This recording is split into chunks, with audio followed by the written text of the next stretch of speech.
Hi everyone. So here we are. Happy St. Patrick's Day, our very first day of shelter-in-place order. Hope you're all doing well. I just wanted to talk with you for a few moments. I know it's a scary time, it's a confusing time. And as I shared with a lot of people at the 4 o'clock and 6:30 Mass last Sunday, this time really brings up a question about how do we as Christians respond. And I received feedback from several members of our community that they thought it would be good for me to share this information with the wider community. So happy to do that today. It is kind of a scary time, without a doubt. It's sort of surreal. Probably none of us have ever lived through anything like this before. There have been lots of cases around the world. There's been some deaths around the world. Matter of fact, this morning I was watching the news and I saw the Johns Hopkins update. And right now there's been a little over 183,000 cases in the world and about 7,100 deaths worldwide. The great news was there's almost been 80,000 recovered people worldwide too, but there's more than 96,000 pending cases. So probably before this is over, there will be more illness, it will spread some more, and there'll probably be some more deaths. So it can be a scary thing, and obviously it raises logistical questions, it raises ethical questions, it raises medical questions, it raises political questions. But for us as followers of Jesus, as disciples of Christ, it raises questions of faith. How do we as a people of faith respond? So I've got some thoughts for you from some various things that I've read, as well as some of my own reflection. And I would say the very first thing that we need to be careful of is simply this: don't panic. Don't panic. It's funny, I was in the grocery store on Friday with my dad. We had just stopped to get some dog food, right? Some food for his dog. And of course, the store was crazy, people everywhere. And even though I needed nothing, as I was in the store, I started getting into the group mindset. I could feel the energy in the store, and I found myself thinking, I should probably buy something. I didn't, because I realized I don't need anything. I'm fine right now, right? I'll leave it for somebody who maybe really needs an item. But that panic and that fear can really grab us, and we know that fear is not of God. That God is a God of love, and God is a God of consolation. The great Jesuit saint, Saint Ignatius of Loyola, talks about two forces that are present in our interior lives. One of them tries to drive us away from God, and the other tries to draw us near to God.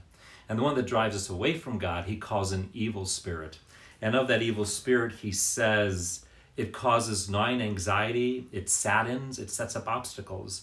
That's a lot of what people are experiencing nowadays. And that sort of panic and fear, it sows confusion, it sows selfishness, it draws us away from God. Whereas Ignatius says that spirit that comes from God in comparison stirs up courage and strength, consolations, inspiration, tranquility.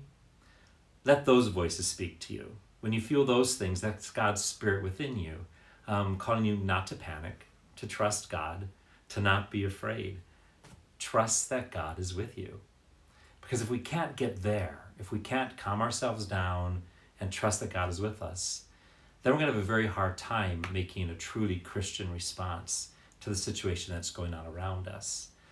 We want to be prudent, we want to be wise, we want to be serious, we want to be deliberate, but we don't want to be panic-stricken. We don't want fear to be our motivation. It's very possible to engage a very serious situation in crisis like we have now in a very adult, mature, reasoned way without having to panic about things. And if we can get there, then we can start to make some responses that are very reflective of the gospel and the life of Christ and the values we've been taught.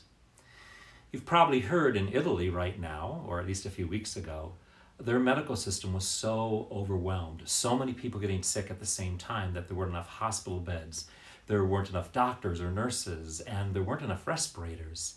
And so they were having to make some very difficult choices about, out of all these people gasping for air, who gets care? And that's one of the reasons we're all self-isolating, right? That's one of the reasons we're in shelter in place, to try to keep that from happening here, to keep it from spreading so that we have the medical resources to meet it. Hopefully none of us will have to make that decision. But when we get in those sort of situations where it's either I or my loved one get a respirator versus that person and their loved one, it's very natural, I think, for us to say, well, I'm going to get mine because I got to take care of myself. But the question becomes, is it possible a Christian might consider something else? That a Christian might even willingly let the other person have it, even at a cost to themselves. that's really sort of following in the question of Jesus' instruction to deny self, to lay down your life for another, to follow his example. Hopefully, with what we are doing, sheltering in place and whatnot, none of us will face that difficult question. But I think the logic of that example follows through for us as Christians, that our moral calculus, if you will, needs to include more than what normal human consumeristic kind of approaches might be. You see the logic of that question either playing out or not playing out, right? When you get to the stores and you find that people have, out of panic, cleaned out all the paper products or all the disinfectant, or people who now have freezers that are just stuffed full of chicken breasts that they just bought, as opposed to not thinking about, maybe I can take less, maybe just what I need for me and my family, and leave things behind for those who are coming behind, for those who maybe can't at the drop of a hat run out, spend a lot of money and get their stuff because they only get paid every other week or once a month. We see that logic in things like, there's going to be loss. Let's just face it, there's going to be loss at this time. And the question is who's going to bear the loss. We work hard for our money, absolutely.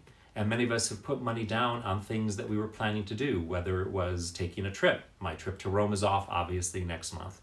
Or whether it's paying for a child's dance lessons, or paying for some sort of youth sporting event, or paying for a theatrical event, or so on and so forth. And we have every right to expect a refund of all our money, absolutely. But again, might a Christian approach that kind of differently and say, okay, if I don't go to this sporting event, what about the vendors who'd make their living there? What about bartenders? And what about waitresses and busboys in restaurants?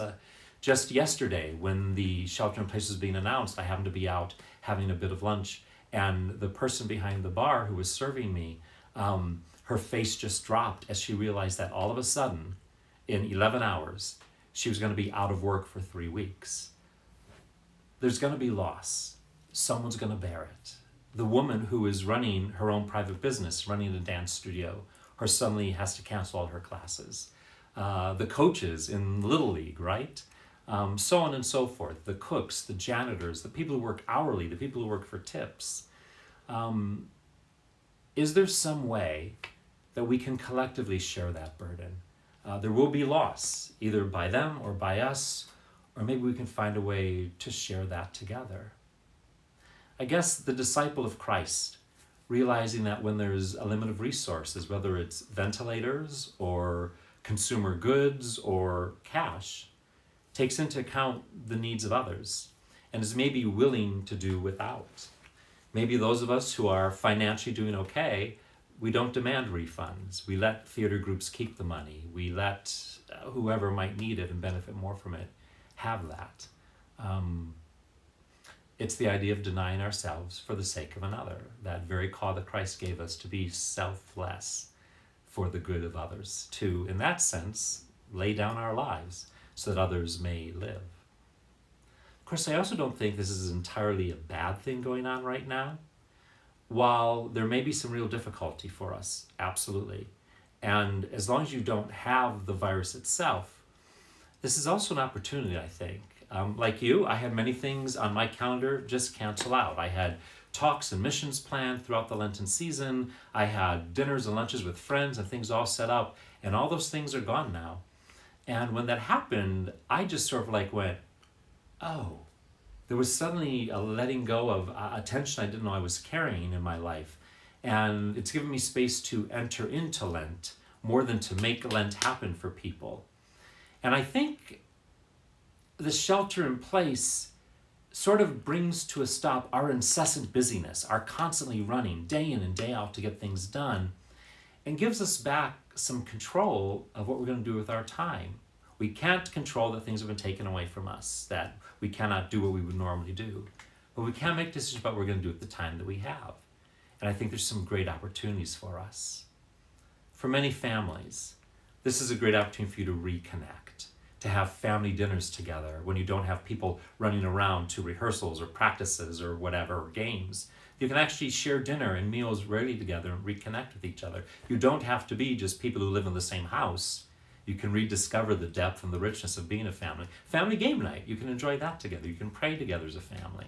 And that would be another thing we've got time for now, right? Prayer. I've been talking to you for a long time about 10 minutes of daily prayer. Many of you have suggested this book to you, Finding Your Hidden Treasure, The Way of Silent Prayer. And we've got time now for more than 10 minutes a day, I would think. And I say you can pray together as a family. Here, we're working to provide you with prayer opportunities. We'll be certainly posting some resources for you on our website. We should, starting this Sunday, be able to live webcast our 10 o'clock Mass. So keep an eye on our website. We'll give you more information as that all develops. But we've also given you information about where you can find daily readings. Share those readings with each other. Share your thoughts about the readings with each other. Your family can sort of be almost like a small faith group, a small Christian community as we go through this time together. You'll have time for that. Explore who you are. All right? We all have giftedness. And this is a chance to maybe engage in some activities you might not otherwise. Make art. Write poetry, be creative, sing, dance. Even if you do it poorly, do it. At least you're making art. You can explore maybe some gifts that God has given you in yourself that you've never had a chance to be with before. Enjoy that. Enjoy finding out maybe more about yourself in this time. Of course, we don't want to forget about the Christian command to care for those who are sick. So if you know people who are elderly, who probably spend a lot of their life alone already, this shelter in place can be very, very isolating. Reach out. We have FaceTime. We have the ability to call people, to email people, to text people. Connect with people, especially those who you know who are alone and who may be ill, even if it's not coronavirus ill, but they may be ill and isolated. Reach out. Let them know they're not forgotten. Let them know they're loved. Share some of that with people. Let's look out for each other and get together with each other. We can make it through. Those are just some of my thoughts. I'm beginning to realize that while I may not have the coronavirus myself, I've been suffering from something else, and that has been a lot of incessant busyness. That's maybe been the plague that's been in my life. And so my calendar looks poorer. I'm hoping that in the next 3 weeks, my life will actually become richer and deeper as I reconnect with God, as I reconnect with the people in my life. I thought I would end today on St. Patrick's Day, actually, with a little prayer from St. Patrick himself. And St. Patrick writes this: I arise today through God's strength to pilot me, God's might to uphold me, God's wisdom to guide me, God's eye to look before me, God's ear to hear me, God's word to speak for me, God's hand to guard me, God's way to lie before me, God's host to secure me against snares of devils, against temptations of vices, against inclinations of nature, against everyone who shall wish me ill, afar and near, alone and in a crowd. Happy St. Patrick's Day. Let us keep each other in prayer.